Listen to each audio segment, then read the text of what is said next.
India TV YouTube channel को subscribe करें और बेल आइकन दबाएं।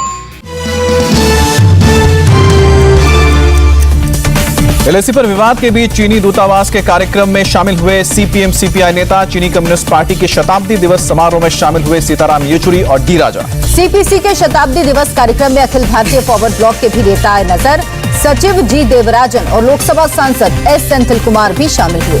बीजेपी सांसद अनिल जैन ने सीपीएम सीपीआई का चीनी दूतावास के कार्यक्रम में शामिल होना गलत बताया। तालिबान को बढ़ावा दे रहा है चीन। यूपी की मंत्री रीता बहुगुणा जोशी ने लेफ्ट नेताओं के चीन दूतावास के कार्यक्रम में जाने को बताया शर्मनाक। सीपीआई सांसद विनय विश्वम ने चीन दूतावास के कार्यक्रम को बताया सामान्य। कहा बीजेपी के नेता भी करते हैं बैठक। धनबाद के जज की मौत की जांच के लिए बनाई एसआईटी। एडीजी बने एसआईटी प्रमुख। पूरे मामले की रिपोर्ट कोर्ट को सौंपेंगे। धनबाद में जज की संदिग्ध हालत में मौत के केस में झारखंड हाई कोर्ट ने खुद लिया संज्ञान। पुलिस और प्रशासन को जांच के लिए जारी किया notice. Supreme court bar association के चीफ विकास सिंह ने देश के चीफ जस्टिस से मामले पर संज्ञान लेने की अपील की थी। चीफ जस्टिस ने हाई कोर्ट के संज्ञान लेने की दी जानकारी। जज उत्तम आनंद के परिवार ने हत्या का आरोप लगाया। मामले की सीबीआई जांच की मांग की। जज को टक्कर मारने वाले ऑटो को बिठाया गया नंबर। ड्राइवर ने ऑटो चोरी होने की कही थी बात। धनबाद में खाली सड़क के किनारे मॉर्निंग वॉक कर रहे जज को पीछे से ऑटो ने टक्कर मारी। जज की हुई मौत। पुलिस ने 3 लोगों को गिरफ्तार किया। दिल्ली विधानसभा में उठा दिल्ली पुलिस कमिश्नर राकेश अस्थाना की नियुक्ति का मुद्दा। विधायक संजीव झा ने कहा दिल्ली को अस्थिर करने की मंशा। नियुक्ति सुप्रीम कोर्ट की गाइडलाइंस का उल्लंघन। आम आदमी पार्टी के विधायक अखिलेश पति त्रिपाठी का आरोप। अस्थाना को मिशन मर्डर, मिशन दंगा, मिशन फर्जी एनकाउंटर के लिए भेजा गया दिल्ली।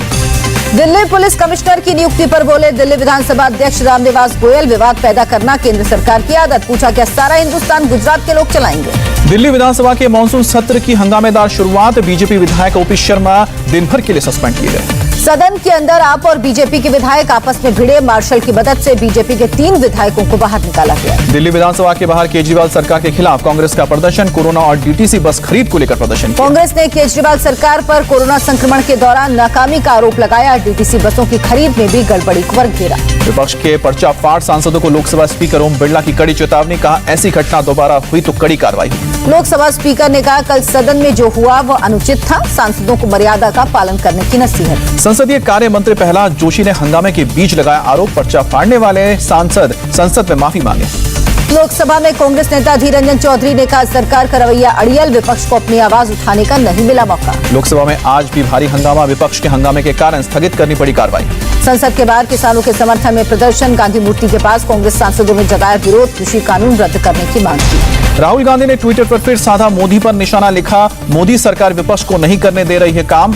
पीएम से की महंगाई, किसान और पेगासस पर बात करने की अपील। पेगासस मुद्दे पर संसद में चर्चा चाहती है कांग्रेस। मल्लिकार्जुन खड़गे ने कहा प्रधानमंत्री या गृह मंत्री की मौजूदगी में हो बहस। अगर चर्चा नहीं हुई तो रोक देंगे सदन की कार्यवाही। कांग्रेस नेता अधीर रंजन चौधरी ने बीजेपी पर निशाना साधा। कहा बीजेपी खुद लोकतंत्र की उड़ा रही है धज्जियां। ऐसा नहीं है तो पेगासस मुद्दे पर चर्चा करने में उनको किस बात का डर। टीएमसी सांसद डेरेक ओब्रायन ने मोदी सरकार पर किया हमला। कहा टीएमसी के सांसदों को ईडी और सीबीआई का डर दिखा रही सरकार। हम डरने वाले नहीं। केंद्रीय मंत्री अर्जुन राम मेघवाल ने कहा सदन में चर्चा नहीं करना चाहता है विपक्ष। पूछा मंत्री का पेपर क्यों फाड़ा। बीएसपी अध्यक्ष मायावती ने सुप्रीम कोर्ट से पेगासस जासूसी मुद्दे पर खुद संज्ञान लेकर जांच करने की अपील की। सच सामने आने के लिए बताया जरूरी। संसद भवन परिसर में आज भी अकाली दल और बीएसपी का प्रदर्शन। सांसदों ने हाथ में पोस्टर लेकर कृषि कानून का विरोध किया। कहा 3 कृषि कानून वापस ले सरकार।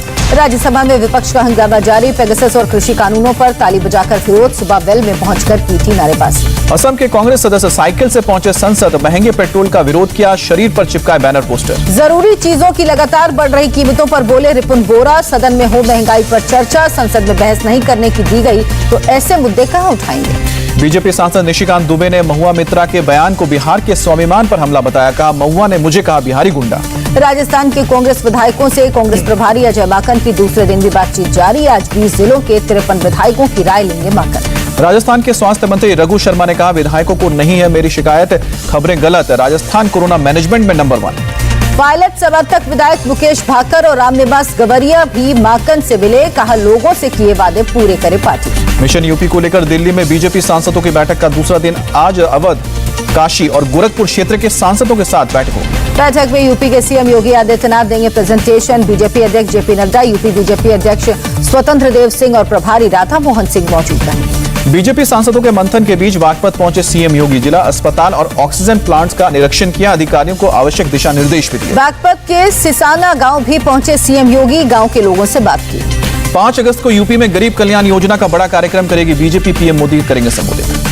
दिल्ली दौरे के तीसरे दिन आज केंद्रीय मंत्री नितिन गडकरी से मिलेंगी ममता बनर्जी, डीएमके सांसद कनिमोई से भी करेंगी मुलाकात। कर्नाटक में नए मुख्यमंत्री बनाने पर कांग्रेस नेता सिद्धरमैया की चुटकी का हार के डर से पीएम मोदी ने बदला सीएम, अगले चुनाव में बीजेपी की हार तय। तेजस्वी यादव ने पूछा बिहार में कौन कराएगा जातीय जनगणना, केंद्र सरकार कर चुकी इनकार, बिहार विधानसभा में 2 बार पास हो चुका प्रस्ताव। केरल के तिरुवनंतपुरम में एबीपी के कार्यकर्ताओं ने प्रोटेस्ट किया, केरल के एजुकेशन मिनिस्टर के इस्तीफे की मांग की। पुलिस के साथ हुई धक्का मुक्की के बाद प्रदर्शनकारियों को हिरासत में लिया गया, प्रोटेस्टर्स को बस में भरकर ले गई पुलिस। केरल में कोरोना के रिकॉर्ड केस आने के बाद एक्शन में सरकार, 2 दिन की कंप्लीट लॉकडाउन का ऐलान, 31 जुलाई और 1 अगस्त को पूरी तरह लॉक रहेगा। कोरोना के नए संकट के बीच केंद्र की 6 सदस्यों की टीम जाएगी केरल, हाई पॉजिटिविटी रेट वाले जिलों का करेगी दौरा। केंद्रीय स्वास्थ्य सचिव राजेश भूषण ने केरल सरकार को चिट्ठी लिखी, कहा कोविड गाइडलाइंस को सख्ती से लागू करे सरकार, सामाजिक समारोहों पर दिशा निर्देशों को ठीक से पालन करने की आवश्यकता। केरल में बढ़ते कोरोना मामलों पर केंद्रीय मंत्री मुख्तार अब्बास नकवी ने चिंता जताई, कहा केरल में कोरोना बढ़ेगा तो आसपास के इलाकों में भी बढ़ेगा, केंद्र सरकार केरल की पूरी मदद करेगी। देश में एक दिन में कोरोना के 43,000 से ज्यादा नए केस सामने आए हैं, 640 लोगों की मौत हुई है। पश्चिम बंगाल सरकार ने कोविड प्रतिबंधों में दी कुछ ढील, 50% क्षमता के साथ सरकारी कार्यक्रमों को इजाजत, रात 9 बजे से सुबह 5 बजे तक नाइट कर्फ्यू, 15 अगस्त तक पाबंदियां। यूपी में एक दिन में आए हैं 60 नए केस, 44 संक्रमितों ने दी है महामारी को मात, राज्य में अभी भी 787 एक्टिव केस। महाराष्ट्र में कोरोना के 6,857 नए केस, 24 घंटे में 286 लोगों ने दम तोड़ा। मुंबई में वैक्सीन की किल्लत जारी, गोरेगांव के नेस्को वैक्सीनेशन सेंटर पर केवल कोवैक्सीन की दूसरी डोज लग रही है, वैक्सीन लगवाने वाले लोग परेशान। मुंबई के कांदिवली ईस्ट का वैक्सीन सेंटर भी पड़ा सूना, सेंटर के पास कोवैक्सीन की सिर्फ 25 डोज उपलब्ध। कर्नाटक के कुलबर्गी के सब्जी बाजार में उमड़ी भारी भीड़, लोगों ने कोविड दिशा निर्देशों का उल्लंघन किया, इस दौरान बिना मास्क के दिखे लोग। नागपुर में कोरोना के संकट के बीच सता रहा डेंगू का डंक, अब तक मिले 374 मरीज, स्वास्थ्य कर्मी घर घर जाकर कर रहे सर्वेक्षण। हिमाचल प्रदेश के सोलन में चंबा घाट के पास नेशनल हाईवे पर गिरी चट्टान, NH5 पर रुका गया ट्रैफिक। बारिश के बाद उत्तराखंड के उत्तरकाशी में गंगोत्री हाईवे पर गिरे चट्टान, हाईवे बंद, बीआरओ की टीम रोड बहाल करने में जुटी। जम्मू कश्मीर में अमरनाथ गुफा के पास फटा बादल, 2 खाली टेंट को नुकसान पहुंचा, पवित्र गुफा को कोई नुकसान नहीं हुआ। बादल फटने से अमरनाथ गुफा के पास मौजूद बीएसएफ, सीआरपीएफ और जम्मू कश्मीर पुलिस के कैंप को पहुंचा नुकसान, एसडीआरएफ की 2 टीमें गुफा के पास तैनात। उधमपुर में तवी नदी से एक नाबालिग लड़की का रेस्क्यू किया गया, एसडीआरएफ की टीम ने बच्ची की जान बचाई। जम्मू कश्मीर के राजौरी में मूसलाधार बारिश ने बढ़ाई टेंशन, भारी बारिश के बाद नदियों का जलस्तर बढ़ा, पानी पीर इलाके में एक परिवार फंसा। हिमाचल प्रदेश के लाहौल स्पीति में आईटीबीपी का रेस्क्यू ऑपरेशन जारी, एक और शव बरामद, अब तक 7 लोगों को निकाले जा चुके हैं शव। उत्तराखंड के गंगोत्री के पास लगातार बारिश के चलते बाढ़, गंगा का जलस्तर गंगा निकेतन के लिए बढ़ सकता है खतरा। पहाड़ों पर भारी बारिश के बाद यमुना नदी में उफान, हथनीकुंड बैराज से सभी गेट खोले गए, दिल्ली में अगले 72 घंटे में बढ़ सकता है जलस्तर। 2 दिन से भारी बारिश के बाद महाराष्ट्र के गोंदिया जिले में बाढ़ के हालात, गोसी खुर्द डैम के 3 गेट खोले गए।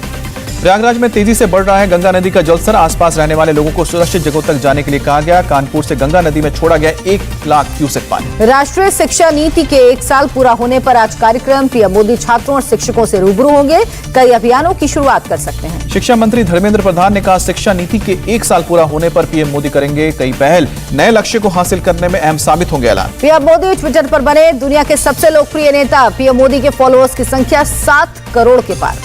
असम पुलिस ने मिजोरम बॉर्डर पर फायरिंग के आरोपियों की तस्वीर तैयार की, जानकारी देने वाले लोगों को 5 लाख रुपए का ऐलान। असम मिजोरम बॉर्डर संघर्ष पर बोले असम के मंत्री अशोक सिंघल, गृह मंत्रालय के आदेश के बाद असम ने सीआरपीएफ को सौंपी पोस्ट, लेकिन मिजोरम सरकार के लोग अभी भी पोस्ट पर डटे। आईएनएस तलवार ने केनिया में सैन्य अभ्यास में भाग लिया, आईएनएस तलवार के मरीन कमांडोज ने केनिया और अभ्यास में शामिल बाकी देशों के जवानों को दी ट्रेनिंग की, नौसेनाओं के लिए ट्रेनिंग का आयोजन भी किया गया। शिल्पा शेट्टी की मां सुनंदा शेट्टी ने जमीन सौदे मामले में एक शख्स के खिलाफ दर्ज कराई धोखाधड़ी की शिकायत, फर्जी कागजात के सहारे करीब 1.5 करोड़ की जमीन बेचने का आरोप। शिल्पा शेट्टी और उनके पति राज कुंद्रा की बड़ी मुश्किलें, सेबी ने इनसाइडर ट्रेडिंग के आरोप में लगाया है 3 लाख रुपए का जुर्माना। सेबी ने राज और शिल्पा उनकी कंपनी वियान इंडस्ट्रीज लिमिटेड पर किया खुलासा, साल 2013 से 2015 के दौरान की गई जांच में इनसाइडर ट्रेडिंग नियमों का उल्लंघन। पोर्नोग्राफी केस में राज कुंद्रा की अर्जी पर आज हाईकोर्ट में सुनवाई, क्राइम ब्रांच की कार्रवाई को दी गई है चुनौती।